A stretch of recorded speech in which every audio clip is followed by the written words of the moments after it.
Okay, so the Eagles did sign a safety, just not the Denver one you were hoping for. However, why is it a low signing risk, and could he end up paying big dividends? Plus, we've got another update on the right guard spot, as Mekhi Becton's returning the favor to Jalen Carter, although Steen's still fighting for the job, and nearly got into a fight with the Breadman. Meanwhile, Quinyon Mitchell continues to make plays in the slot, leaving Vic Fangio with a dilemma at cornerback, so let's talk about it. But first, let's run it.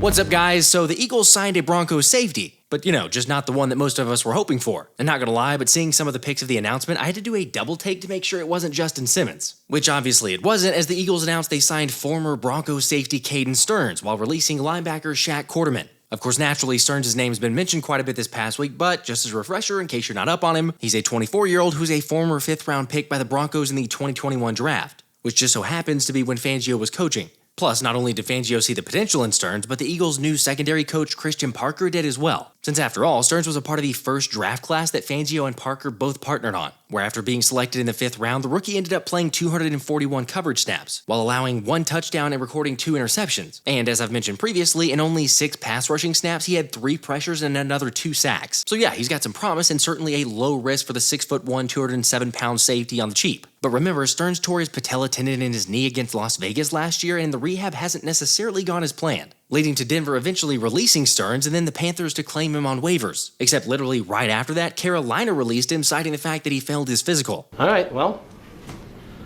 that was a teachable moment, huh? Yeah. I mean, there's a reason Denver released him. Like, it's not a great situation to begin with, and then Carolina realizing he's not up to the level he needs to be physically, the writing's kind of on the wall. But hey, shout out to Anthony DiBona for calling this move way before it happened. Which, by the way, for those of you not following us on Twitter or X or whatever we want to call it, we'd greatly appreciate the follow. Because honestly, that's where a lot of my immediate thoughts happen, as well as retweeting Anthony's spot-on predictions and, well, the occasional rare misses like the 0.0% chance we'd sign Saquon. Did that go the way you thought it was going to go? Nope. Okay, just a heads up, I got the link down in the comments below if you guys want to go give us a follow, and seriously, you're not going to want to miss out because this is an insane giveaway we're about to do for only the Twitter followers. But anyway, back to the Sterns situation. Personally, I'm not really expecting much, but at least he's reunited with Christian Parker, who can very clearly coach up guys to a high level of play. So I don't know, maybe we see that from Sterns, yet either way, we won't see a lot of him quickly. He was a good player, moved well, had good instincts, good ball skills, had a good feel for the game. We just need to see where he's at physically. He's only played 5 games in the last 2 years, I believe. I don't believe you'll see him out here on the practice field at least for a week or so.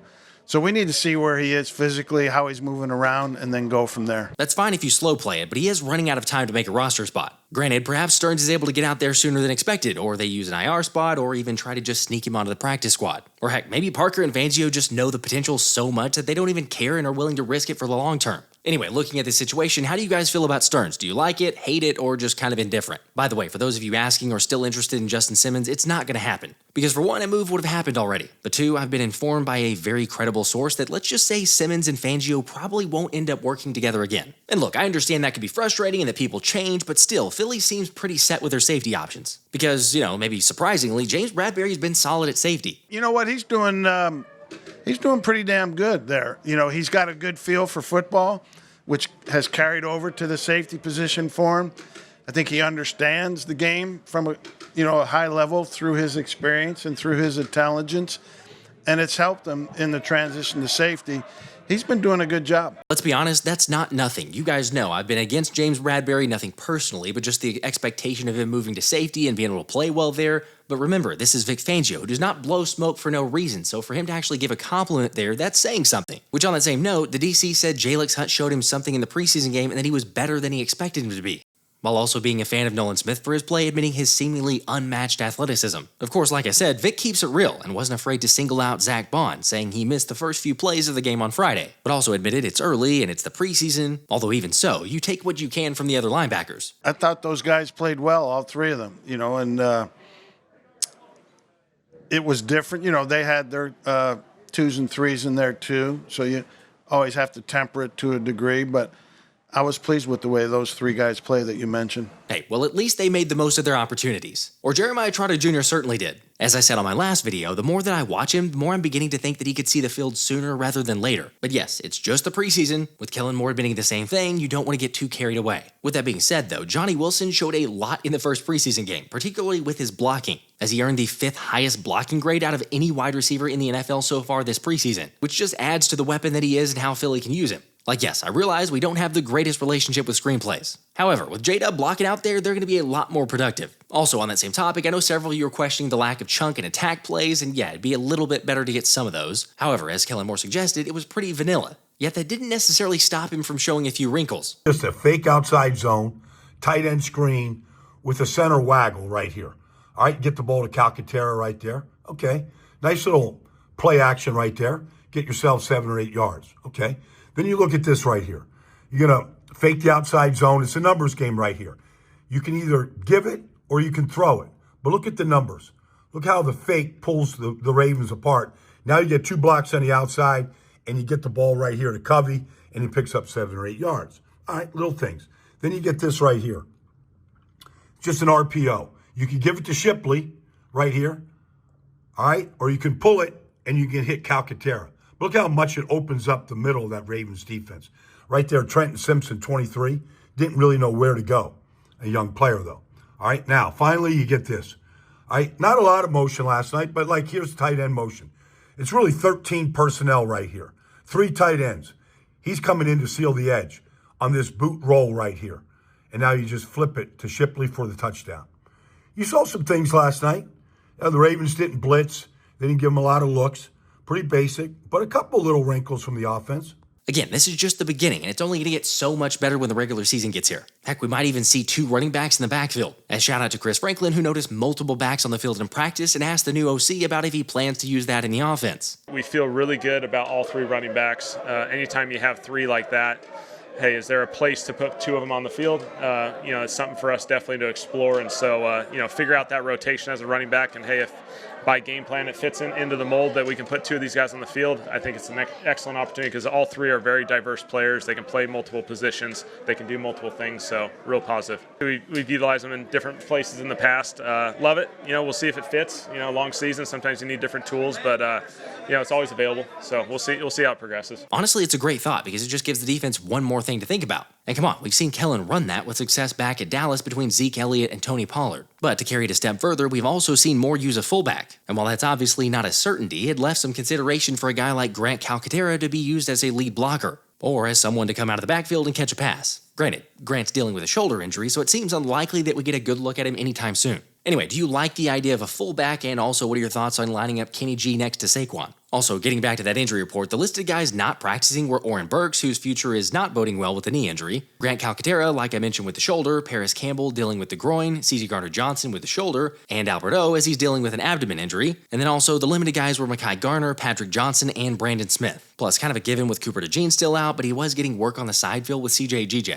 Of course, being this close to the second preseason game, I highly doubt he plays, but at least he's making strides. Just like Quinyon Mitchell, despite him almost missing practice after his car ran out of gas. Funny joke, his car ran out of gas going across the bridge. He called me, I stopped to pick him up. I said, what happened? He said, my car broke down. I said, broke down? He goes, yeah, I think you just need gas. He said, but they told me I had 50 miles to get here. I said, oh man, well, come on. That's pretty hilarious, but also great to see the chemistry the guys have. As Q was getting in some work in tackling drills and apparently continues to pick Avonte's brain about the nickel position, which he's played well, but I wouldn't necessarily say that's Fangio's preference. He's a good player and he's going to be a good player. We just have to be careful not to overload his plate too much because nickel is a full-time position as well as corner is, and he's having to learn both right now, and they're 2 drastically different positions. So we got to constantly monitor that to make sure he's capable of doing that. Is that something that you would eventually want to pare down for him, kind of let him major in one instead of being at both? That would be ideal. It may not be practical. We may have to play him at nickel. I think that tells you all you need to know about the nickel spot because like Vic said, and he continues to say, you don't draft a first-round corner to eventually end up just playing him as the nickel. However, for the betterment of the team, and like Vic has also suggested, maybe nickel's the way to go to start out. I mean, it's not like Q's been bad out there. Having said that, those same positional alignments kept up for Sunday's practice, as let's be honest, the coaching staff has essentially made up their mind at several spots. with the ones once again being Slay and Zay at the corners, Devin White and Zach Baun at linebacker, Britton Covey at wide receiver 3, and Mekhi Becton at right guard. Of course, maybe that's what had Tyler Steen agitated. Or maybe it was just going up against Jalen Carter. But whatever it was, Brooks Cabina reported that Steen and JC were jawing at each other to the point where Connor Barwin had to get in between them. Everybody love everybody. Right there up on the wall. Got that, Monix? Nope. Look, quite honestly, I kind of prefer that attitude and don't really mind a fight. Although despite getting beat a few times previously, the Mountain is apparently catching up to Jalen Carter. We had a little back and forth today. We went against each other. I'm starting to catch up to him, so I'm starting to get his number. We starting to get each other numbers. So we working. Iron sharpens iron for sure. By the way, that same competition has been all over the place. Like for example, between wide receivers and cornerbacks. Like A.J. Brown, who caught a red zone touchdown with 2 corners all over him, but he was able to come down with a leaping grab. However, later Isaiah Rodgers got matched up on A.J. with Brandon Lee Gowton noting some really good coverage to the point where Hurts wanted to throw, but there was no space, leaving Zay to do a seatbelt celebration after the rep. Yet the matchup of the day had to be Devontae versus Q, as Tim McManus shared Smitty winning the first rep before Q came back to force an incompletion, and then blanketing Devontae on the third rep to create another incompletion near the sideline, which naturally Q had a little trash talk afterward, and CJ GJ was right there to hype him up as well. Anyway, that moved us to team drills where the defense started out strong. And shout out to Martin Frank for reporting Jalen Carter generating immediate pressure up the middle, followed by Jalyx Hunt batting down Jalen Hurts' pass. At the same time, you can't keep the offense down as QB1 bounced back on the next play to find Smitty open over the middle for 15 yards. And once again, Jalen had a solid practice with 0 turnovers and basically just making smart decisions with the football. Now, unfortunately, it wasn't the greatest day for the O-line as Mekhi Becton and Jordan Mailata committed false starts. Plus, Becton ended up having to puke at one point after saying he ordered some eggs and bacon a little too close to practice. What I said was, give me all the bacon and eggs you have. Do you understand? To his credit, he did come back onto practice and didn't miss a rep. But speaking of reps, Olivia Reiner noted that Jeremiah Trotter Jr. and Eli Ricks saw some meaningful first-team reps with the defense today. And okay, I'll be honest, Trotter makes some sense. But Ricks hadn't been out there much at all, so definitely something to keep an eye on. Yet maybe not as important as the QB2 battle, with Pickett having a pretty good day tricking the defense on a shoulder fake that allowed Jacob Harris to get wide open. And worth noting, it was Zack McPherson as the cornerback in coverage. However, Pickett did also miss a few throws, as did Tanner McKee, who saw limited work. Anyway, practice ended with Johnny Wilson going up against Quinyon Mitchell, with Johnny beating out the first-round pick down the sideline on a deep ball to score. And then Ainias Smith nearly came up with a leaping grab on a previous rep, but Andre Sam was able to dislodge the ball. Alright, I realize that seems to be a fairly consistent theme with Sub-Zero, but at least to his credit, Andrew DeCecco pointed out that he's been taking it upon himself to get extra reps in after practice. Plus, like we talked about, he's coming back from a fractured shin surgery, and maybe it's taking him some time. But either way, he's going to run out of time pretty soon if he's not careful. Having said that, next up for Philly is a joint practice Tuesday with New England, followed by a game on Thursday, which of course we'll be live streaming for those of you that want to swing by. However, with so many questions and storylines, I had to get Pro Football Network's Anthony DiBona's thoughts about all the latest around the birds. To start, it feels only appropriate that we should mention this because, people have been curious, we've been kind of hinting at this, but we've got a really cool giveaway going on. Jalen Hurts autographed jersey, which you see there in front of you. That's what Anthony and I are going to be giving away to the Twitter followers, or maybe I should say X. I just still always relate to it as Twitter followers. But basically, you just got to follow us, retweet. There's more details in the tweet from Anthony's profile. But I'm excited about that because, we've talked about Jalen in the past, and you were there at the Eagles open practice. Probably not a bigger ovation, understandably so, than for QB1, but giving away his autographed jersey. It's pretty cool. That's a pretty damn good giveaway if you don't mind. I don't mind saying, because that's the QB1. That's a guy that could potentially be in the running for MVP this upcoming year, and like you said, he got the biggest ovation at the open practice. So it seems like he's number one in everybody's mind right now. So it seems like it's only right to give his autographed jersey away. I'm excited. It's going to be in my pinned tweet on my profile. So definitely give that a look and then enter if you can. Heck yes. And to make sure, too, if you haven't, make sure to hit the like button and check it out that way. But let's jump into, obviously, we had the first Eagles preseason game and tons of different takeaways. Everybody's got their different stock up, stock down players on that side. We'll get into everything, but just start here offensively. Watching the game, takeaways there. Who were your biggest winners, or maybe a couple winners on the offensive side of the ball for the Eagles? So I'll start with, I feel like, kind of the everybody knows this name that by now, but it's Will Shipley. I feel like he kind of stole the show, scoring that first touchdown, and he played that whole drive, had 8 touches in total for 30 yards and a touchdown to cap it all off. And I feel like, but the best thing that he did on that drive was the blitz protection, because I feel like all throughout training camp, we've kind of heard that that's where he was struggling, although they were trying to involve him as both a runner and a receiver. But it seemed like he kind of got his first chance to kind of pick up a blitz, and he hit it out the park because he nailed it. He held the guy. He didn't hold him. He didn't get called for holding, but he stopped him from getting to the quarterback, and they got a playoff. So that's exactly what you kind of want to see from Shipley, because that was one of the questions coming into the league. So I feel like that was really encouraging. Probably the biggest player in the game for the Eagles. And then after that, I feel like another rookie, Johnny Wilson, who had a bunch of hype going into the game, didn't put up a ton of stats. Yep, didn't put up a ton of stats. Only one catch for 7 yards, but I shared it on X when I rewatched the game with the all 22 film. It's just Nick Sirianni kind of talked about his blocking ability and how that would kind of help him see the field, and that's exactly what he did, because there I think were 3 or 4 plays that really stood out as far as his blocking ability, whether the ball came to his side or it didn't. But I mean, you're replacing a guy like Quez Watkins who didn't give the best effort blocking for to be kind of nice, and then you replace him with Johnny Wilson. I feel like he kind of did exactly what they wanted him to do, because they ran a couple bubble screens to his side, and he was able to just take his defender for a ride down the sideline, and that's exactly what you want to see. And it seemed like corners were kind of already getting upset that they had to line up across from him, especially in the running game or if there was a screen to his side. So I feel like that's only going to be worse moving forward, because his blocking ability is legit. And then after that, I feel like this is kind of not necessarily based on his performance, but Mekhi Becton, because it seems like based on how many snaps he played and where he started at right guard. It seems like he kind of locked that spot up. And for the most part, he did look good. It was his first real action playing right guard in the NFL, or playing guard at all in the NFL. So I feel like he played well for the most part. There was one snap, and it was his last snap on 4th down, where he kind of got pushed back a little bit too far in pass protection. But overall, I think he had a great performance for his first game as a guard. That's exciting. It's from a number of reasons, but if we start with the Mekhi Becton part, the right guard, as we've seen, the number of times that Becton has begun or started with the first team, even Tyler Steen coming back from the ankle injury, possibly a little bit too quickly, because I saw reports of I can't remember who the first initial one, but even just watching the game, you had tweeted about the ankle, or favoring the ankle, and Tyler Steen staying out there for at least a couple quarters worth of getting action. And that's like, it feels like anyway, if you're like, oh hey, he's probably could be our first string or our first team guy, you don't necessarily keep him out there that long with an ankle injury. But it does speak to the Mekhi Becton, and he's continued, as we've seen in the follow-up practice on Sunday, getting the first team reps, showing a little bit of something, even saying that he kind of held his own against Jalen Carter. So you have little battles going on there, but it bodes well for Mekhi Becton. Interesting if you were to see something play out. It's not the worst case scenario, because if vice versa, you switch this thing around, if Becton got injured, you do have Steen as a viable option for a backup. But for those people that are holding out hope or thinking, hey, Tyler Steen is the guy, I mean, at this point, the writing is pretty much on the wall, because you would have had Tyler Steen, it feels like, even in one of these practices, say, well, let's just go ahead and throw him out there at the first team reps, and we're just not seeing that. So, good news for Becton, I suppose. It looks like he's going to have that job.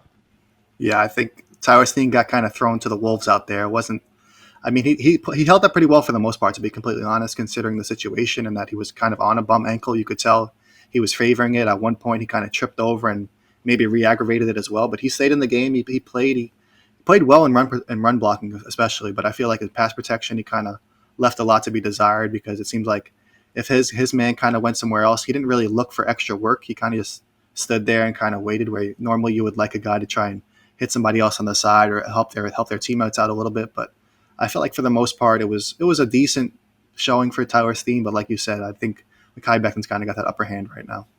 And it's a positive, obviously, for the other rookies too. And it's kind of a blocking theme, right? Because we talk about Becton, blocker, right guard, but the shining part for the rookies, as you were talking about, is Johnny Wilson and the blocking ability, Will Shipley and the blocking ability.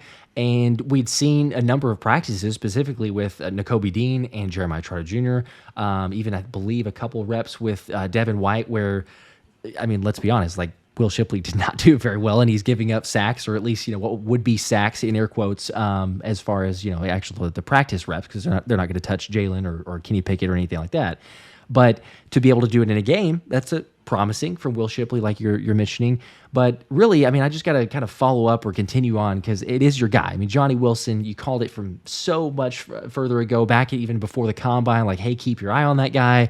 He could be promising. It's still, just preseason, so I understand that. Lots of people are like, hey, let's not overreact. We're not doing that, but we're basing it off of the analysis and what you broke down there, specifically for his blocking. I got a number of people that, it's like, hey, it's good that he blocked. But you look at some of the video clips there, and he's blocking on screen passes, and naturally there's some PTSD or some not favorable thoughts towards screenplays. It could be different, or maybe will be different if you look at that because of his blocking ability, as you very nicely, surprisingly, very nicely, didn't really just totally throw Quez under the bus. I mean, so you have a guy who's 6'7". By the end of the season, he'll be 7'2" and he'll be 300 pounds. But like the blocking ability that he has right now, that's just kind of an added bonus because you see some of the other mismatches with his receiving skills. But to be able to block like that, should Eagles fans expect the screen game, even if we see it, less than last year? Just not worrying about that, I guess. I mean, I think it's still going to be a part of the offense. I don't think that they'll be relying on it as much as they did last season, where it felt like they were calling it in all the wrong situations. Hopefully Kellen Moore has a little bit better of an idea when to call them and how to take advantage of it. But, I mean, now you're plugging in, like you said, a guy that's 6'6", 240 or whatever he is. Like people always kind of add a couple pounds and inches onto him. But the legend's going to grow. Yeah, so it just seems like but plugging him in instead of having Quez Watkins or even Avonte Smith. I know Avonte Smith blocks well and he tries hard, but that size difference is crazy because a lot of people wanted to move Johnny Wilson to tight end because of his size. So the fact that he kind of has the versatility to win routes either in the slot or on the outside while also being able to block is huge. And I feel like we already saw him he wasn't targeted a bunch, but on the play that Kenny Pickett kind of threw it deep to John Ross, Johnny Wilson actually beat his man over on a slant route across the middle. And if Kenny Pickett kind of stayed and held onto the ball a little bit longer, I feel like that would have been a first down to Johnny Wilson there. So he got open a couple times, which is, I think, really encouraging because, of course, he didn't only had one catch for 7 yards. But if you look beyond the box score and kind of really watch the film, especially the All-22, if you have access to it on NFL Plus, I feel like it really showcased his ability and how he can actually win routes despite being as big as he is. Which is, again, I mean, there wasn't a question towards his size, but it was more so like the quickness, the speed, ability to route run. And there's, give all credit and kudos to Nate Wiggins because he was locking up several different guys. It did definitely on one rep specifically to Johnny Wilson. It's not like he's going to win every single rep, but we hear it in practice of, hey, Johnny Wilson beats Quinyon Mitchell. Johnny Wilson beats Isaiah Rodgers on rep. Johnny Wilson beats Keely Ringo. So to have that translate to an opposing team, it is promising even in the little bit of work. And it's also, vanilla offense. So we're not going to get the full Kellen Moore display there. Even though, having said that, you list those as your three kind of standouts or the ones that improved their stock. On the flip side, I'm curious, lots of different names that got thrown out there that I've seen tons of different people mentioned, but yours specifically, the Anthony DiBona stock down offensive players, whose would those be? I mean, I feel like we kind of mentioned him already, and it's not necessarily because he played terribly, but just the overall situation. I feel like you have to put Tyler Steen in that category. I feel like he got banged up and that kind of just opened the door just enough. We talked about it, how that opportunity, he kind of allowed Mekhi Becton to kind of get those reps once Landon Dickerson returned, and now it seems like Becton's kind of taken it and run with it because it seems like he's kind of cemented himself as the starter there while Tyler Steen kind of tries to fight through the injury while trying to put something on tape for the coaches to see. And I know Kellen Moore praised him after the game saying how it was great to just see him out there and that he was trying and battling through the injury. But, I mean, just being out there, you could tell he wasn't 100%. And I feel like it's kind of a little bit too late for him to win that job back because Jeff Stoutland, even Lane Johnson, Cam Jurgens, they've all talked about how they kind of want to know who they're going to be working against. And Mekhi Becton, despite missing a practice and then despite throwing up now twice, I feel like he's kind of cemented that job. And it seems like he's going to be the guy moving forward because Tyler Steen just apparently can't be relied upon right now. So maybe it changes. Maybe Mekhi Becton struggles in the first couple of games and they're able to put Tyler Steen in his place. But right now I feel like his stock's kind of down after that first game. Just keep him away from the bacon and eggs. That's all. Just no bacon and eggs too close to game time, and then we'll be fine. So I have a hard time saying no to bacon, so I can't blame Mekhi Becton on that one. It is somewhat understandable, yeah. Are we just going to call him? we got to call him Mekhi Becton now, right? I feel like that has to be. I have not heard anybody mention that. That's a pretty good one. Yeah, especially because he did, he's like, all right, yeah. He got asked about it, and well, bacon and eggs. It's nothing crazy. That's a brand deal in the making. You got Cam Jurgens with his beef jerky, and then now Mekhi Becton with his bacon. There's something there. Okay, you get beef jerky, Mekhi Becton, and pave the lane. Like you got the full right side. Now we just got to figure out the left side on it. So moving on, I feel like another guy that was kind of an obvious choice, but I apparently got bashed by some on Twitter for mentioning him. But Ainias Smith, I feel like he's kind of just continued the trend now of not really showing much yet, and I feel like it might be time to worry about his roster spot because it seems like he hasn't shown anything in practice. He hasn't shown anything during training camp, OTAs. Obviously, he was hurt. I mean, granted, he's recovering from an injury, but if you're going to be out there, you kind of have to show something. And I feel like he had, similar to Johnny Wilson, just one catch for 7 yards, but he had a couple of chances to return punts. He muffed one and lost it out of bounds and didn't really look explosive or shifty like we saw in college. So I don't know if they'll cut him just because they would probably lose him on waivers, but I certainly think he needs to show something in these next 2 games because that debut was not great for him. What would you say? I did see lots of comments, and again, everybody, you try to not overreact. It is preseason, so we all understand that, but you're trying to analyze as much as possible. What do you say though? Because I've seen the take of yes, he did not play very good, and you don't want to see fumbles, and you're looking for that elusiveness. Didn't see much of that either. But he did at least make a catch, late game situation, extend the drive, get the first down. It turned out to not necessarily matter as much because Jake missed the first field goal, but it's just to make a play in that sense. It was, I guess the positive there is like it was a high leverage situation, right? Like if you're going to make a catch, I suppose that he did it on that side. That's got to give him something, and maybe I'm grasping at straws because as we've all read and seen and heard, like he's had at least it seems like one drop every practice. We've had some muffed punts already. We did see it in the game, like you were saying with the fumble. I don't know. I mean, I'm trying to give him something because at least it was a late game catch versus like hey, it's a first down opening drive, something like that. But anything there? I mean, I'm not giving up on him just yet. I was one of the people, I feel like you agreed that we thought he had a legitimate chance to win the wide receiver 3 spot. Oh, and totally. Now yeah. We were kind of like flipped. We thought Johnny Wilson would kind of be the guy kind of on the back burner, not really contributing. But now it seems like Wilson's kind of jumped and grabbed that wide receiver 3 spot. So I'm not giving up on him just yet. I kind of just pointed out how basically I literally tweeted, I was like, every Eagles rookie that's played tonight has looked great, ... And then there's Ainias Smith. And it wasn't really like saying that he's all of a sudden never going to play in the NFL. It was just the fact of the matter was that he didn't look good with the opportunity he had. And then everybody else kind of flashed and took it and ran with it. So clearly there's 2 more games to go. There's more practice time to go. And nobody else has really kind of shown out behind Johnny Wilson and Britton Covey as like the depth wide receiver. So if they do keep a 6th guy, there's plenty of room for him to kind of show out and earn that role. But just right now, I haven't really been encouraged with what I've seen. And it's fair. Again, I mean, from what we've seen and also the reports there, shout out to Andrew DeCecco, who had at least had a post recently saying that he's hopefully on the rise, that Ainias Smith, it's not like it's a lack of work and a lack of getting in those reps, because out of all the guys, he's staying around at practice to at least get 100 extra catches on the jugs machine. So he's trying to do what he can. But, I mean, like we've all seen before, you can name a ton of different players or case in point for it. Sometimes it's mental. Sometimes it's just a speed of the game. Sometimes it's an adjustment period. He's coming off the injury, obviously, with the shin surgery that he had. And so, it could be all a combination of those things. But sometimes for, certain individuals, and I'm not saying this is him, but certain individuals, it's like, hey, if you experience some failure, does that help you rebound and be better for it, or does it get into your head and he's thinking too much and just making these mistakes? So I'm curious to see also with you, like you say, he's got to make some plays. He's got some time, but we're running out of it. We're getting closer to that cut down day. So I don't know. It will be fascinating to watch with the receivers, within that side who actually makes it for the roster. I just feel like it's kind of interesting that he's kind of having these struggles, like you said, where maybe he's letting the injury kind of get in his head where he thinks he needs to like overcompensate because of all the time that he lost and was missing out. And now he needs to maybe he's overthinking everything too much. And now that's why he's dropping passes or fumbling the ball or whatever. But it's just kind of ironic that he's battling for a roster spot potentially with John Ross, who kind of mentioned how he went through those same exact things early in his career where he was kind of overthinking things.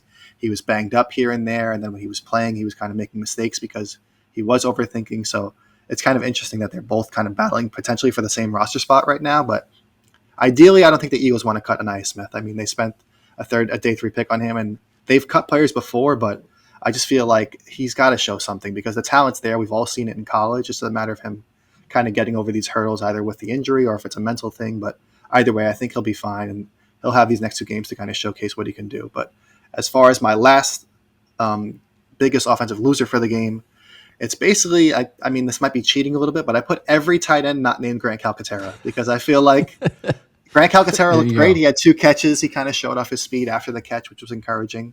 I mean, apparently he got banged up a little bit, so that sucks because it doesn't seem like it's too serious, but their depth behind him is very shaky. I thought CJ Uzomah was going to be kind of the clear tight end 3, but he hasn't shown anything.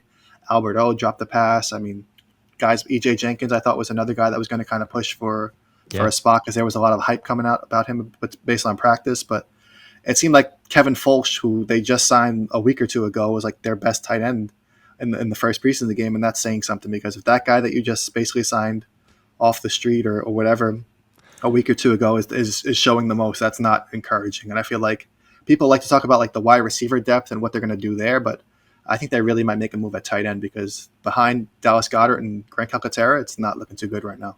Yeah, there's, like you say, if we're talking about a guy who I can't even remember who was it? Gosh, I'm drawing a blank now. There's someone that was commenting on it on Twitter and like, oh yeah, like I totally knew that this guy was on the team, and it's like sarcasm. Just like, no, you didn't at all. But he made the one-handed catch. He made a play. Yes. Tanner McKee throwing it to him there. So good for Kevin Fulch. Maybe he's able to make the team. I thought the same thing, especially whenever I saw EJ Jenkins as we were doing the live stream. Like my reaction was like, oh my gosh, like we'd seen some footage here or there, but it's like the athleticism is clearly in his favor, but I think that he also had a drop, or at least one drop, where it was like, man, those are the plays you have to make if you're trying to get this tight end 3 spot. But to your point, there's just not been kind of the rise to the occasion and have someone that's a clear cut, like, yep, there you go. That's going to automatically be the backup option for Grant Calcaterra. And also with Albert O, who's got an abdomen injury. I mean, who knows how long that is? Does that hold him out? Get a little bit, sidetracked, I suppose, somewhat with the injuries, but other players are affected by that too. Other injuries.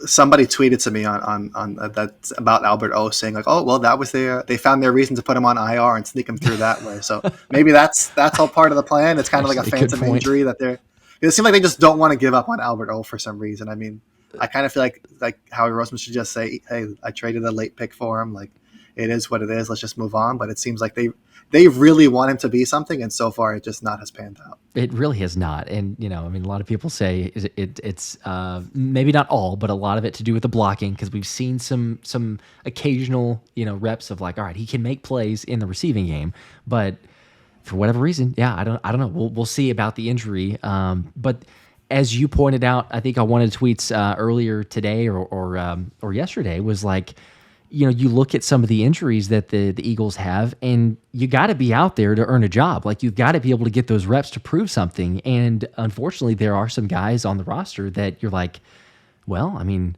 are you going to be able to get those reps in? Is that going to help in that sense? You look at an Oren Burks or linebacker, you look at even a Parris Campbell who, I don't think that it's like, hey, completely give up on him or that there's not a chance for him to make the roster, but it does bring into question, like, how serious is the groin injury and will he be able to make it back to get any sort of reasonable reps, whether it's in preseason or even still just in a training camp situation or a practice situation? I don't know. Like, does it feel like there's some jeopardy, or I guess in jeopardy, for a guy like a Parris Campbell for the roster? Absolutely, especially with the way Johnny Wilson and Britton Covey played in that first game. I feel like they kind of both made a case to kind of be involved. And Kellen Moore spoke today, and he kind of gave like generic vanilla answers about most of the players he was asked about. He was like, oh yeah, they did a nice job. And then they asked him about Britton Covey, and he just spoke for like almost a minute. He turned into Nick Sirianni all of a sudden. He was like, that's how someone did well. It's like, wait for the non-generic answer. He was like, he caught everything thrown his way. He runs great routes. He does great after the catch, blah, blah, blah. Like, he really went on and on about Britton Covey, and that kind of stood out to me. And I've kind of been one of the guys that's doubted Britton Covey in terms of, I said he didn't have a guaranteed roster spot because I said he needed to show that he can be a receiver. And he's done all of that and more between what he did in the public practice, what he did in the preseason game, and all of the reports out of training camp. So it seems like he might have a legitimate chance to be in that rotation for the third wide receiver spot. And that's interesting because given where he's come from and how he wasn't really used as a receiver through his first couple of years in the league, it seems like he's going to have a legitimate role moving forward. But yeah, Parris Campbell, I mean, that's kind of been his problem his whole career is that he can't stay healthy. And then the fact that he kind of seemed like the front runner for that wide receiver 3 spot, and he had the familiarity with Nick Sirianni, that kind of gave him the upper hand. But now he's been out for a little bit, didn't play in the first game. Who knows if he'll play in either of the next two. But I tweeted out, you can't make the club from the tub. So he's got to ice it up and get out there because it's not looking good for him right now. If there's reports or whatever that they might try and add a receiver either via trade or sign somebody during final cuts, but he hasn't really put anything out there that's really encouraging, at least from the outside looking in. Yeah, let's get into that, actually. I'm glad you brought that up. The reports or the rumors or the speculation or however we want to phrase that. But, you know, like you could basically always say that Howie's, you know, perusing the market. So it's maybe not too surprising if that were to be the case. But what do you make of that? If he is, or maybe should he? We've talked about a number of different guys. I know John Mechie's been one that we've tossed around quite a bit as a potential. You look at Texans' depth they have for the receivers. Could you trade somebody, maybe get somebody back on that? We look at this roster, and as you know, Kellen Moore was talking about Britton Covey, so they like him in the option there. They like what they've seen from Johnny Wilson and his blocking. Still, the injuries, as we mentioned, John Ross situation and Ainias Smith. There's question marks, but do you see the Eagles making a trade, I guess, or making a move for receiver fairly soon? I mean, I don't know if it's a guarantee. I feel like they might be pretty comfortable with what they have if Parris Campbell gets healthy like soon enough. But I mean, it seems like Jimmy Kempski's kind of been on top of it for the last couple of weeks, saying that he thinks that's a spot they're going to make a move at. I've mentioned it before, but now... Which he got killed for that, by the way. Yes, that was another topic, too. You mentioned Ainias Smith is not doing well, or they need to trade for somebody. And it's like, whoa, don't be hating on Johnny Wilson. Don't be hating on my guy. I mean, between that and then my Juju Smith-Schuster suggestion once he was cut by the Patriots... People do not... Apparently, the wide receiver 3 spot is a very sensitive topic in Philadelphia. I wasn't necessarily the biggest fan of Juju. No, I'm not going to lie. But no, of course. Yes, but I'm just saying in terms of just adding anybody, it seems like nobody wants to like touch it, but then everybody wants to complain about it too. So it's like, I don't know what they want the team to do. I mean, you have A.J. Brown and Avonte Smith. A lot of teams would kill just to have those two. So the fact that we're talking about the third receiver spot, I mean, of course, you'd rather have a guy in there that's going to play a majority of the snaps, but a lot of teams kind of rotate somebody in for that wide receiver 3 spot. So it's not like an unheard of strategy. But I mean, the fact that there was a report or whatever we were going to call this, I don't want to get too into it, but the fact that Howie Roseman is calling and he may or may not make a move that's not a report. That's just Howie Roseman being a GM. And you could assume that he's doing that at every position right now at this time of the year because they can make a move anywhere. But have they been super encouraged by what they saw in the first piece of the game from the receivers? Probably not. But so of course they're going to call around and see if they can add somebody. It's just a matter of what's going to happen. But I think the Texans, we've talked about John Mechie, but Robert Woods is another guy that I would kind of keep an eye on because if they do end up moving on from, they just have like, you think the Eagles are deep at certain positions. They kind of have a stacked room at wide receiver. So there might be somebody either traded or cut that we don't expect, and that's probably a place that I would keep an eye on for. Just like, honestly, if we stay along the lines of someone getting cut and you take advantage of it, you called the Cadence Sterns. I mean, that was a name that you threw out there as far as potential that the Eagles maybe should look at once the situation took place of him being released by the Broncos. I'm curious to get your thoughts on him. We've briefly, I think, maybe discussed it on Twitter, or we've certainly texted a little bit, but you get back and forth because I know that a lot of the thought and topic was, get Justin Simmons, which I'm not gonna lie. Whenever I saw one of the pictures of Caden Sterns, I thought for sure that was Justin Simmons. Like there's one picture in particular in the dark blue jerseys of the Broncos. You may know which one I'm talking about. And I'm like, that is Justin Simmons. That's not Caden Sterns, but it is. And they knew exactly what they were doing. Whoever tweeted that for that Caden Sterns report, they were like, "Oh, I'm going to use this picture." I freaked out for a slight second because I'm scrolling and it pops up, and the first thing I see is the picture rather than the words. Obviously, I'm like, "Oh, wait a second. Okay, all right." You saw the picture and Eagles, and you were like, "Oh no, it happened." That's what I thought. Yes, I'm like, okay, it happened. But they still did sign someone, just not the Broncos safety that most people were hoping for. There's some potential there. I'm not going to lie. I'm concerned about the health. I mean, the fact that he's released by the Broncos, goes and gets claimed by the Panthers, and then they do a physical and he just does not pass. So then they go ahead and say, yeah, well, we're done with you there. Philly that there's not as much a concern. They bring him here. They have the ties with Fangio and Christian Parker. But where are you at? Is there some concerns? I mean, how concerning is it with the injury? Thoughts on this move and potential here? I mean, I thought it would always be more of like a long-term play, not necessarily long-term for like the next few years, just more so that like during the regular season, because I feel like he's kind of done enough when he is healthy to kind of warrant a roster spot because he's actually played safety in the NFL, unlike a lot of the guys on the Eagles roster. So that's something that I was, Avonte Maddox, whoever, Tristan McCullum, Andre Sam, the list goes on and on. So that was something that I've wrote about and I've mentioned on the show a bunch, is that besides the top three and CJ Gardner-Johnson, Reed Blankenship, and Sidney Brown, you didn't really have a safety on the roster that you could rely on to be there and that has actually played in the NFL a relatively decent amount of snaps at safety. So the fact that Sterns already has that familiarity with Fangio and Parker, like you said, I think that's kind of why he stuck around, and the Eagles might have been able to kind of gloss over whatever medical issue he is going through, because Zach Berman said that they don't think it's a long-term thing. He'll probably practice in like a week or two. So it seems like based on that, all indications seem to be that he's going to make the final roster, because I don't think you would claim that guy just to look at him for a week and then let him go. I feel like his familiarity with the scheme, and I mean, the Panthers claimed him and they were literally the first team on the waiver. So that says something. But I think the Panthers are in more of a desperate situation where like they're a rebuilding team where they want to evaluate these guys right away. They don't want to kind of hold on and see. So they kind of were like, hey, you can't play this week. All right, we don't want you. So that's probably why they cut him. But clearly the Eagles, with their familiarity and they know how to use him, they can kind of say, all right, we could take a couple weeks. We don't really have anybody else there to really kind of worry about the spot. So they can say, hey, we're going to keep him for the first couple weeks of the season or whatever and see how it goes. Because there's really almost a month or so left before the first game is played anyway. So there's going to be plenty of time for him to kind of get up to speed and see what he can do. But I think he's still just a 24-year-old safety. I mean, they don't really have, like I said, they don't really have anybody besides those top three. So the fact it's such a low-risk move that, I mean, if he just never plays and he's always hurt, then so be it. But it literally cost them nothing to do this. So I just feel like based on what they already had in the room, it was an obvious person to take a chance on. And that's why I tweeted about it basically right after the news broke. It was just a matter of if he made it through the waivers to them. Obviously that didn't happen, but now they were able to grab him. So we'll see what happens. There you go. And I'm with you in the fact that it's not a big risk. I saw some people be like, oh my gosh, this is a big risk move, or this is crazy here.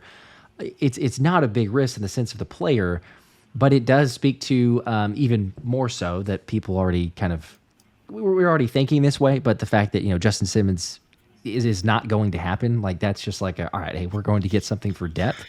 But I just, we'll see. Just the idea of the injury does scare me. I'm with you and understand that it's like, okay, 24 years old is different than bringing in like an injury-riddled vet, like you think of Shaq Leonard, like can he resurgence, so it's totally different than that. But I'm still going, man, like torn patella tendon, like that's a tough injury. Didn't pass some physicals, so we'll see. But you bring up a good point. I mean, they've got the familiarity with Fangio, with Christian Parker. For people that have watched film and watched clips of Sterns out there, I mean, for sure he can play when he's healthy, and that's the biggest thing that it comes down to. But I don't know.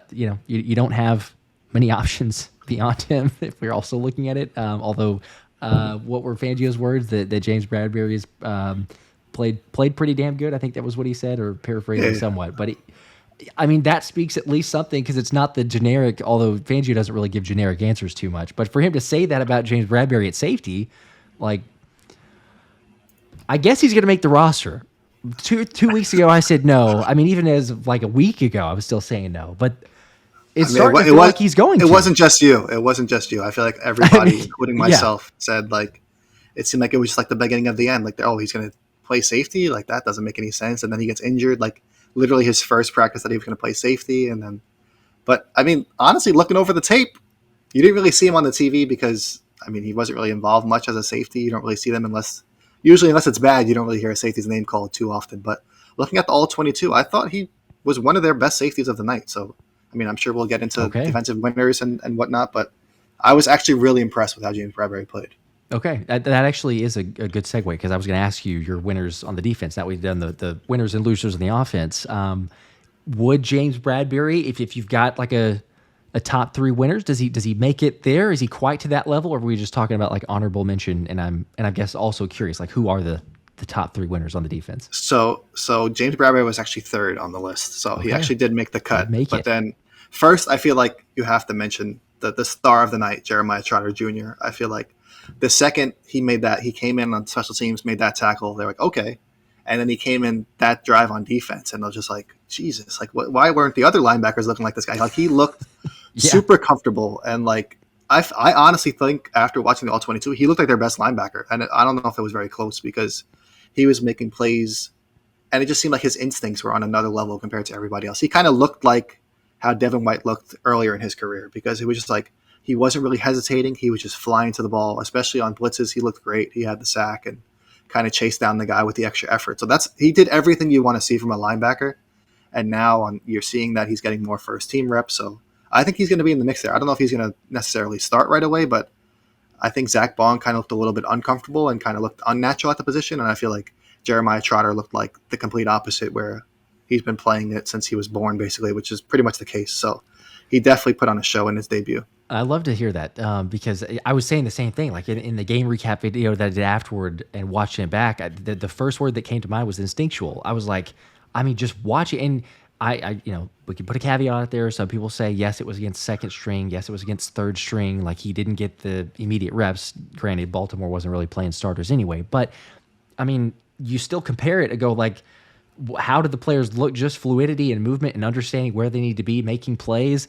And I'm right there with you. Like, if we're going based off of how he played and the awareness factor and everything else, I was like, man, the confidence was through the roof. I'm seeing his game and going, that doesn't look like a rookie. If I'm comparing him to the other guys, I'd be very confident to throw him out there. So I'm with you. I'm excited about the potential, and it wouldn't be surprising if, you see him, even, maybe not immediately, because Fangio does still like Zach Baun. He brought him up saying, he made a few bad plays early on, first couple plays, but he's had a good camp overall. He's still getting the first team reps based on practices. So not a drastic change yet. But, I mean, heck, if it kept up the way that, very early inclination off of one preseason game, but if it kept going, it wouldn't be shocking at all, I don't think, to see, all right, well, hey, Jeremiah Trotter Jr., you're up. I mean, it looks like I tweeted it out. It kind of got a little backlash, but I said after watching the All-22, I thought the duo of Jeremiah Trotter Jr. and Nakobe Dean far outplayed Devin White and Zach Baun. And people were like, oh, well, what level of competition were they playing? But like you said, Baltimore really didn't use any starters. So I think they had maybe one or two starting offensive linemen. So as far as like defending the quarterback, the running back, the skill position players, there weren't any like huge names out there that they had to worry about. So if anything, it's kind of concerning that Devin White and Zach Baun didn't like stand out in a major way against that level of talent. Whereas guys like Nakobe Dean, even though he's going into his third year, he still hasn't played a ton in the NFL due to injuries and kind of having a redshirt year his first year. So him and Jeremiah Trotter Jr. being able to kind of really show out, they looked good and smooth in coverage and blitzing and against the run. So I felt like that was kind of a notable thing to me. And I think, obviously they're not going to start them, but that duo really flashed to me. And I think that was a big statement for them in that first game. Okay. I like it. We got number one. I would probably, I think I'd have to agree with you before. And for people that are curious, viewers or listeners, I did not know this list, but I probably would have put him at one also. I'm curious who number two is. All right, so James Bradberry's 3. Could you guess who number 2 is? You probably can guess it just based off my tweets and how I've talked in the past. But number 2, I might say, man, this is actually a struggle because I'm going to overthink this. This is what I'm going to do. I might say Keely Ringo, but am I wrong there? You're wrong. It's Jalyx Hunt. Okay, I was going to go Jalyx Hunt or Keely Ringo, so yeah. I probably overthought it. 50-50? You're not good with percentages like me, but it's... But yeah, I tweeted about Jalyx Hunt. I've talked him up since they drafted him. I feel like I was a guy that was higher on him kind of before the draft than most, and I kind of was defending the pick when it happened because people were like, they took this guy from what school? What? He's a bust. He's not going to be any good. But you see it right away. He was with the first string defense kind of on the outside where I tweeted a couple clips and they kind of took off on Twitter. But the fact that he's 6'3", 240, 250, whatever he is, and the way he moves where he was able to kind of pass off the tight end in coverage, then trying to catch up on a wheel route with the running back and stay with him step for step was insane. And then in another play, he's covering the tight end, breaks off the tight end to tackle the receiver in the open field, which Eagles cornerbacks were struggling to do last year, and he was able to do without allowing any yards after the catch. And then you see him rushing the passer, but I just think his ability in coverage as a former safety, it really stood out because the way he's able to just backpedal and make these breaks with his feet is just kind of absurd for his size. I mean, he was moving in all different directions. I know Josh Johnson ran for the first down, but he was kind of following the tight end at first. Then he picked up the running back, and then he broke out. And if he didn't break out to catch Josh Johnson, he might have ran it in for a touchdown. So you just like to see that effort on that play, and I feel like his athleticism and ability and his upside really stood out. And I feel like he's going to have a bigger role than we all anticipated in his first year. It definitely seems that way. And it was also, you hear Fangio talking about it in the press conference, which obviously he liked him in the draft because of taking him in that position. You heard the reports of, hey, towards the top of Fangio's board anyway, loves this guy. But you hear it in the press conference, afterward and talking about the game and him even saying like, yeah, he impressed me. Like, didn't expect him to play that well, which is, from what we know about Fangio, I think it takes a lot to impress him to where he's actually going to say, he impressed me. He exceeded my expectations because he holds everyone to a very high standard. So if nothing else, that's saying a ton about the game. But we'll see. I don't think that, like you were saying, I don't think a lot of people, you look at that pick, even those that were supportive of the pick, go into it and say, could this guy have a decent role in this defense? The thought initially is like, well, no. I mean, he's kind of new to the position and he's at a super small school, and how does it translate and all this other stuff is like, well, okay, great. We'll have a developmental piece, but very early returns wouldn't actually be as surprising to see him out there and getting those second team reps. So that's surprising, but it's also promising. It's kind of crazy because I feel like we heard Howie Roseman say like, oh, we have a ton of young talent. I'd really like to see them be on the field.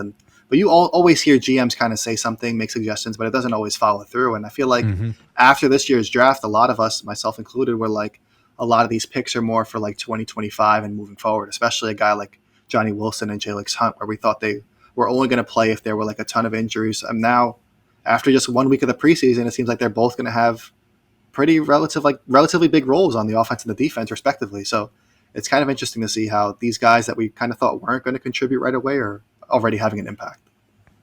It's a good problem to have. Again, I don't think that we expected that. Like we didn't expect James Bradberry. We already know that he's your third. That there's a lot of surprises so far on this defense, which is, it's a positive there, but you still hear the concerns from people, right? Of like, yeah, but there's some things that we saw. You get gashed in the run game early. They eventually turned it around. They didn't give up very many yards after the first 2 plays, even really, certainly the first 2 drives. But it's you hear reports of the offense beating the defense in practice almost all the time. You don't get the turnovers maybe that you're hoping for or wanting. Q drops a pick, but he had the opportunity. I mean, he's right there. He drops money, as Slay calls it. But you see the semblances, I think, and I think that's the positive of where this thing has gone. However, there's obviously you got some winners, got some losers. The bottom 3 for you, who would those be as far as Vic Fangio's defense and did not help their stock?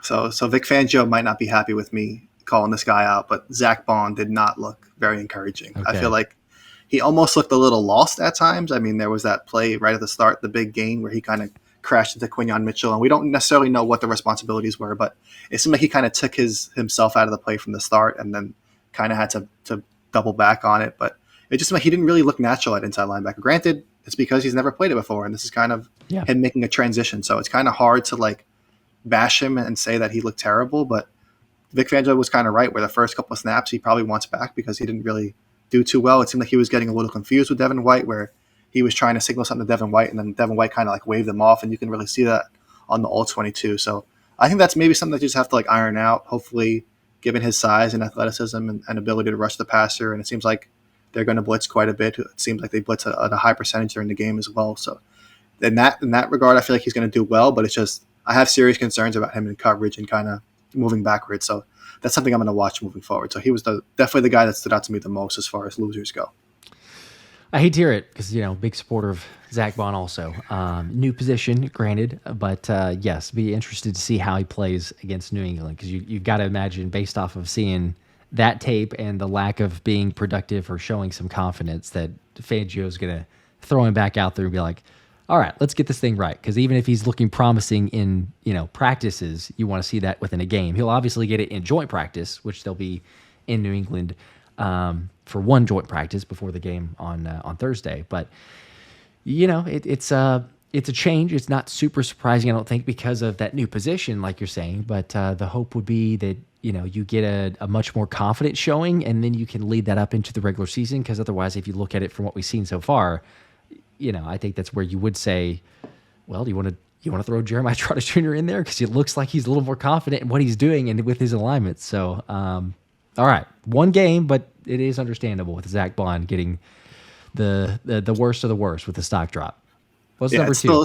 It's still very early, but another guy that on kind of the opposite of James Bradberry, where he's kind of playing safety, not for the first time. He's played a little bit there, but Avonte Maddox did not look too great after the All-22, and he got the start there for C.J. Gardner-Johnson, and he just didn't look too comfortable. I mean, he looked a little bit hesitant, besides when he was in like a super deep zone, because whenever he was asked to kind of fly down to the run, he kind of just went down with his head down, with his shoulder, not really looking to look up and make a tackle. He kind of whiffed on one, and it opened up a big run, and then in coverage, he kind of bit on the play action a little bit too much and gave up a pass right over his head. So he definitely didn't look too comfortable at safety. I feel like if they have to, which maybe have played into the whole Cadence Sterns thing, because I feel like he didn't look too comfortable there, but kind of the opposite of James Bradberry, where I was surprised with Bradberry's physicality and his willingness to play in the running game, where that was kind of an issue when he was on the outside. It seemed like he wasn't the greatest tackler out there, but yeah, he was actually flying down to the ball and making plays. And then in the red zone, he was sticky in coverage, which was surprising. He didn't really allow too much separation. So maybe it's a good transition for him. We'll see how it plays out. But as far as that first game goes, I feel like Bradberry's kind of ascending, whereas Maddox kind of taking a step back. That's honestly surprising. I would not have expected that from from those two. If you told me before, you'd asked me before the game, I would have been like, yeah. And I guess I was saying that of like, we're going to watch Bradberry and see how he does. But I was kind of like, I don't know. I don't know how and why he'll show us that he's different within the physicality and helping with the run game. But so far, so good for him. Not too shocking, I suppose, about Avonte Maddox, because that's one of those where like, all right, he's got the versatility, but it's not like he's really done safety or played safety much from that. So, I think it is what it is there. But anyway, it's kind of like a break glass in case of emergency. I feel like ideally you don't want him playing safety. Hopefully but not. No. I guess if you need him to, he can, but I don't think it would be an ideal situation. Fair enough. I mean, we got Sidney Brown and Caden Sterns, hopefully. Yeah, we'll see. We'll see if those guys can get healthy. But then for my third guy, kind of a guy that's, I guess, competing with Avonte Maddox in the slot whenever Avonte Maddox does play there, but Tyler Hall did not look great either. I feel like he whiffed on a tackle, which kind of probably brought flashbacks to a lot of Eagles fans of last season, because it seemed like he had the guy and he shouldn't have allowed anything after the catch, and he sure did. He just kind of spun right off of him. It was not a great look. And besides that, they didn't look too physical. I know he has experience playing in the slot. In previous final roster projections, I had him making the cut, but after that first game, I do not have him making the cut anymore. Yikes. That's a big turnaround. But I'm, as most people are with you there, that was one of those that we've seen it way too many times, and it flashes memories of the Niners game or the Cowboys game or the Cardinals game, the Giants game. You just take your pick. There's so many different games of where that happened. But you miss tackles like that, opportunities to prove yourself. Not the best, especially situationally, because if I remember correctly, I think it was a third down that would have stopped it, and he missed the tackle. So, not too great. He's got some time. He'll probably get some more reps within the slot because, who knows what they're doing with the slot. Lots of people, you mentioned you say something, you tweet something out, and you're going to get some back and forth. And, I appreciate people respectfully disagreeing. It's the getting overboard with that. It's a little bit much. But this whole Q situation, right? Like Quinyon Mitchell is playing in the slot, but he's drafted as a outside corner. And Fangio said it a number of times, like, yes, you take a first-round pick, he's going to be outside. Like, that's the long-term vision. But if you're trying to get the best players on the field and help the defense the best way that you can, especially with the injuries that they currently have, all right, sure. Hey, put him out there. Have him in the slot. And he's done fairly well. He should have had an interception in the preseason game. But where are you at with this whole, because, if you've even seen some people throw it out there of like, hey, we should try someone else in the slot. We should move Q, whatever it takes basically to get Q outside. Is that the worst thing in the world of him being like, hey, right now it works based on the alignment, based on the team that you have on defense? Or, I don't know. I mean, where are we at with that? I think it's a perfectly fine move. I feel like people are panicking a little bit too much about it, and I tweeted about it. I said, honestly, in today's NFL, where a lot of teams put their best guy in the slot, or they have this unstoppable pass catching tight end that they put in the slot, I feel like the slot corner has kind of become more important than your second outside cornerback, because usually that's the guy that's defending, say, a Johnny Wilson or somebody that might not get a ton of targets, whereas teams really like to put their versatile. Look at the Cowboys; they put CeeDee Lamb in the slot all the time. So, I mean, I feel like I would be more comfortable having Quinyon Mitchell there than, say, Isaiah Rodgers or Kelee Ringo. Granted, they're both good players as well. The Eagles, in general, have a much better cornerback situation this year, but I have no problem with putting Quinyon Mitchell in the slot. And I feel like in years past, people have kind of got upset where they said, like, why isn't Darius Slay following this guy into the slot? Like, this is crazy. Why are you? He's going to get matched up on Avonte Maddox or matched up on whoever this time. Like, they know what they're doing. But now you're kind of giving Quinyon Mitchell a year. Let's just say he plays it for the whole year, but a year to kind of learn the slot and learn how that goes. And then now, say next year, if Darius Slay leaves and they transition him to the outside, then now he kind of has that ability and experience to where he can follow a guy into the slot if they wanted to, or he can just stay a full-time slot. I mean, Trent McDuffie got drafted in the first round by the Chiefs, and he's looked pretty damn good as their slot corner, and now maybe he'll move to the outside. But Devon Witherspoon with the Seahawks, he was drafted super high and primarily played in the slot as well. So, I mean, the times have changed in the NFL. You don't necessarily have to stick your best corners on the outside, and it almost helps to have them in the slot if they're able to, because, like I said, the offensive coordinators are getting smarter, and they're putting their guys in these situations where they can take advantage of usually a less talented cornerback. But now if the Eagles are putting Quinyon Mitchell there and he's kind of shutting it down and he's able to be physical in the running game, and Vic Fangio kind of said the responsibilities in the slot in his scheme are more so of a linebacker than they are of a corner because of the zones that they have to drop into and then how active they have to be in run support. So if he's doing a good job there, I don't see it as a bad thing at all. I feel like moving forward, that gives you a ton of depth and like a potential, because now you have Kelee Ringo, Cooper DeJean when he gets back, and Quinyon Mitchell. So if you can kind of have, say, Kelee Ringo and Cooper DeJean and Quinyon Mitchell, and you can kind of rotate them wherever you want, I think Kelee Ringo is going to be on the outside, but then you can kind of mix things up with Cooper DeJean and Quinyon Mitchell. I feel like that's a great cornerback trio to move forward with. Definitely a good problem to have. But that is interesting that you bring that up, and a good point, though, with today's NFL and the receivers within the slot. I feel like, I could be wrong, I feel like the vast majority of people answering that question of who would you want to guard CeeDee Lamb is like, sure, give me Q in the slot off of CeeDee Lamb because of what we've seen in the past, for one, but also he's going up against A.J. Brown, he's going up against Devontae Smith, and he's getting really good reps against them. So you just kind of a point proven of like, all right, hey, he'll be ready if and when it does come time to match up against CeeDee Lamb, match up against one of those other receivers. So yeah, I'm right there with you. I feel the same way. I'm like, look, he's going to be fine. Plus, for sure, we've already pretty much confirmed this, or we have, but just as a refresher again, I mean, Isaiah Rodgers is not going to play in the slot. Like, however people might want him to play in there, he's strictly an outside corner. I saw someone share that on Twitter. They were like, "Why aren't they putting Rodgers in the slot and Mitchell?" And they would shared the clip from your interview with him. He was like, "I don't play in the slot." They shared the interview comment, yes. And there's been a few articles too that have mentioned that. They're saying like, yes, he did on record say it's strictly an outside corner, which is like, look, that's fine, but let's just make sure that we get that right. Like, he went on a record saying he is strictly an outside corner. That is where he'll be at. He was asked by Christian Parker, and he told him the same thing. So Christian Parker's like, yep, I know that. That's what I believed in. I just wanted to hear you say it. So it is official. You're not going to have him move there. So the fact that you don't have a Cooper DeJean right now, it only makes sense. You get your best guys on the field, your best ball hawks, and be able to make some plays. And so far, so good in the limited action. So I'm perfectly fine with it. It's just fascinating because it usually comes up from a number of different people that continue to bring it up or just mention the possibility anyway. It's just kind of like a first world problem, I would say, because I feel like for years the Eagles just did not have depth at cornerback, and you couldn't even figure out who their slot or their second outside cornerback was. So, but the fact that now you have two legitimate options between Isaiah Rodgers and Kelee Ringo on the outside, and then now you're trying to figure out what you're going to do with your first round cornerback, and then your second round cornerback still hasn't even really played yet. So the fact that you have a good situation as is, and people are still finding a reason to complain about it, it's just kind of annoying, because I feel like this is the most promising cornerback group that they've had for I don't know how long. So the fact that people are still kind of trying to complain about it or question the decision making, I feel like he looked good. He looked comfortable in the slot. So why mess up a good thing? I feel like it makes a ton of sense to just leave him there if he's playing well. Yeah, I mean, I don't feel like you're ruining his development or anything like that for some people that are making the case. But they're always going to have some criticism or looking at something, analyzing everything else. But nonetheless, I mean, so far, so good. Unfortunately, not for some guys. Some guys, as you mentioned too, with the winners and losers on both sides of the ball. Has that changed anything? Or I guess it has. I've got a link in the description for people that want to check out Anthony's 53-man roster projection.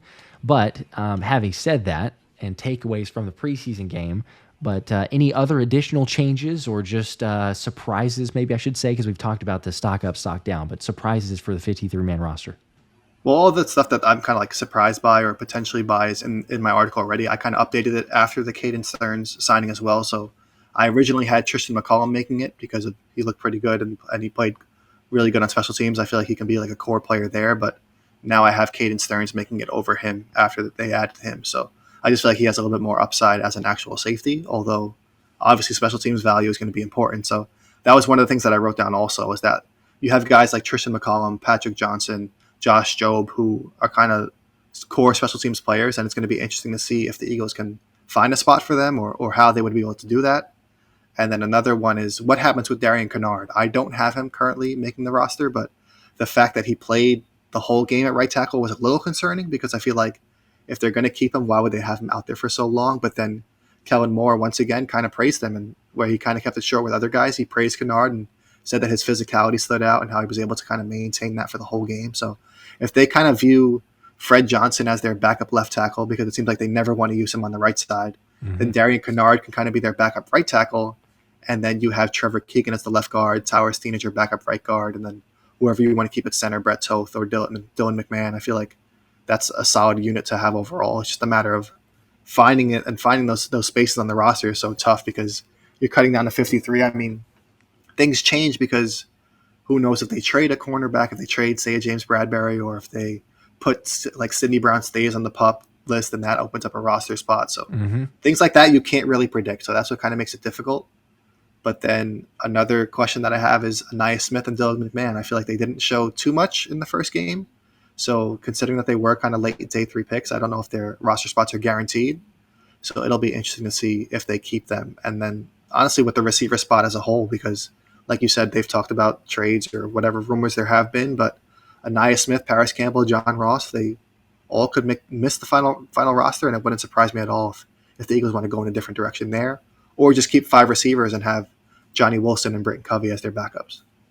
There's honestly so many surprises or storylines with those that I mean that's the fascinating part. That's what keeps us in tune, obviously, with the preseason. It's the cut down. It's the surprising part, like who's going to be there, who's not.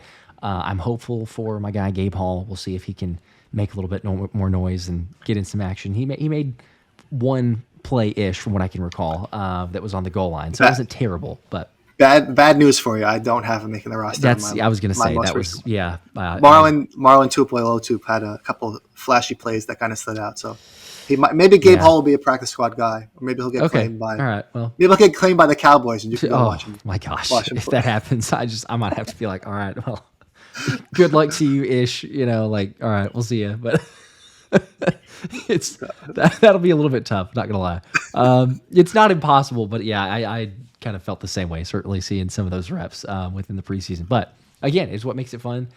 2 more preseason games. You got New England, and then you got Minnesota. And then we're there at the regular season, which again, by the way, for the giveaway that we have going on, the Jalen Hurts signed Kelly Green jersey. We made sure to make it Kelly Green because obviously, everybody loves the Kelly Green jersey. But got to make sure follow Anthony DiBona at DiBona PFN on Twitter or X if that's what you prefer to call it, and also mine. Hopefully follow as well. But to get in on the giveaway at the PHI special, and we're gonna do the giveaway on August 30th. I think that's what we landed on. So there you go. You have until August 30th. Get in on the action and check out the tweet. It'll be my pinned tweet until the giveaway ends. So go on my profile if you can't find it, if you have trouble finding it, and it'll be right there for you. There you go. That is awesome. All right. Well, we appreciate it. Anthony, as always, appreciate you coming on. And for everybody else, let us know. Thoughts, comments, questions, everything. Try to get to as many as possible, obviously, for the video here. But any surprises that you have for your 53-man roster projection, any takeaways, winners, losers, disagreements, totally understand, agree to disagree, but don't go above and beyond over that. So, but anyway, it's always fun. We'll do this as much as possible, as we've already said, throughout the rest of the preseason training camp action, even all the way during the season, of course. But it's always good to have you on. It's a blast, and I'm glad. Like I said at the start, we're talking about real football, so that's always fun to watch and review and break down. So I'm excited. There you go. Yes, no more of these hypotheticals and speculations. So we actually get to see something. And no more Jalen Hurts and Nick Sirianni drama and all that oh stuff. Oh my gosh, yeah. See, we didn't even talk about that. No, we'll just cut that one out. But no, I appreciate it. Alrighty, guys, y'all know what it is. Go Birds. We'll see you.